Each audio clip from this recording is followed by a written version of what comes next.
الفكره في كده، هو لما لقيته بتعمل ايه؟ بحكي لسيمبا حاجه. ده انا باباك وانت مش بتحكي لي حاجه. ده صاحبي وحبيبي وبيحبني جدا، ده بقاله سنين معايا. والله ساعات الحيوانات بتحب البني ادمين اكتر من البني ادمين بتحب بعض. الكلب اللي في البيت ده عايزك تخلص عليه، يا هو وانا بتفرج على التلفزيون مش سامعه. ماشي يا باشا، هنحط له سم في الاكل ده هياكله وخلاص كده. سيمبا سيمبا، ما تسيبنيش يا سيمبا، برد عليا يا صاحبي. عايزك بقى تخلص على كل كلاب البلد اللي في الشارع. اقف مكانك. انت مالك انت؟ هتحاسب من ربنا لو ما حميتش الحيوانات البريئه دي. دول كلاب، دي ارواح بتحس وبتحب ونفسها تتحب. حتى كلاب البلد اللي في الشارع، الكلب اللي كان في شارع بيتنا كان بيوصلني المدرسه كل يوم، كان بيحمي اطفال الشارع.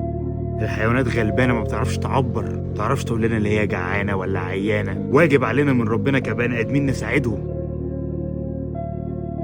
لازم نساعدهم ونأكلهم ونطبطب عليهم، عشان والله هنتحاسب عليهم.